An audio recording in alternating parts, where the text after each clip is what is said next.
নমস্কাৰ বন্ধুসকল আপোনালোকক এডুকেশ্যন ফৰ অসম চেনেলটোলৈকে প্ৰথমতে স্বাগতম জনাইছো ৰেলৱে এনটিপিসি 2025 ৰ ভেকেন্সিৰ শৰ্ট নটিফিকেশন আহি গৈছে আৰু প্ৰায় 8000 পদৰ অনলাইন এপ্লাই আৰম্ভ হ'ব অক্টোবৰ মাহৰ পৰা ইয়াতে এইচএস আৰু গ্ৰেজুৱেট দুয়োটা ক্যাটাগৰীৰ ভেকেন্সি আছে ভিডিওটোত গোটেইখিনি তথ্য আপোনালোকক কম সময়তে জনাম প্ৰথমতে ভিডিওটো লাইক কৰিব আৰু যিসকলে চেনেলটো নতুনকৈ ভিজিট কৰিছে সাবস্ক্ৰাইব কৰি ল'ব তো এইটো হৈছে অফিচিয়েল শৰ্ট এডভাৰটাইজমেন্ট আৰু ইয়াতে আপোনালোকে চাব পাৰে দুটা এডভাৰটাইজমেন্ট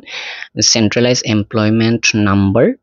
6/2025 আৰু 7/2025 অৰ্থাৎ এটা গ্ৰেজুৱেটৰ আহিব আৰু এটা আন্ডাৰ গ্ৰেজুৱেটৰ আহিব আৰু এই পদখিনি হৈছে non technical popular category graduate and undergraduate এইটো কথা গমে পাইছে এইখিনি পদৰ অনলাইন এপ্লাই আৰম্ভ হ'ব 21 অক্টোবৰৰ পৰাই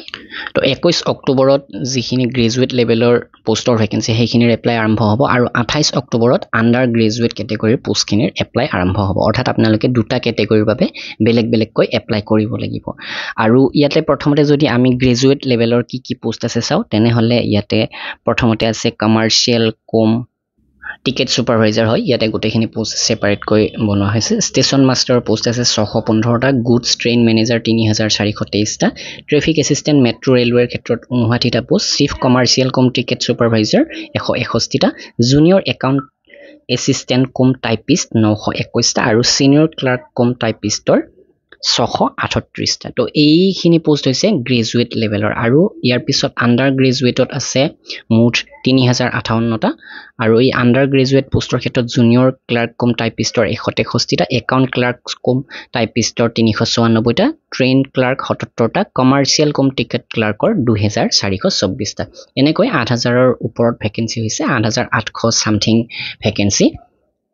এই দুটা এডভাৰটাইজমেন্টৰ জৰিয়তে আহিব আৰু যেহেতু ৰেলৱে এক্সাম অসমীয়া মাধ্যমতে আপোনালোকে দিব পাৰে তো তেনে ক্ষেত্ৰত আপোনালোকে যদি অসমীয়া মাধ্যমৰ পিডিএফ বিচাৰে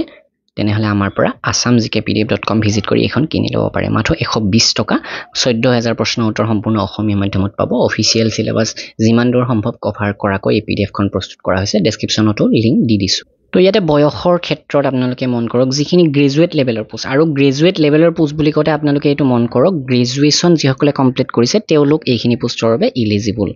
18 বছৰৰ পৰা 36 বছৰলৈকে সকলোৱে এপ্লাই কৰিব পাৰে তাৰ উপৰি এজ ৰিলেক্সেশনো থাকিব আন্ডাৰ গ্ৰেজুৱেট অৰ্থাৎ হায়াৰ সেকেন্ডাৰী পাছ কৰিলে আপোনালোকে এইখিনি পোষ্টৰ বাবে এপ্লাই কৰিব পাৰে আৰু আন্ডাৰ গ্ৰেজুৱেট হলে যে গ্ৰেজুৱেচন বিলাকে নোৱাৰিব তেনেকুৱা কথা নহয় আন্ডাৰ গ্ৰেজুৱেট পোষ্টত সকলোৱে এপ্লাই কৰিব পাৰে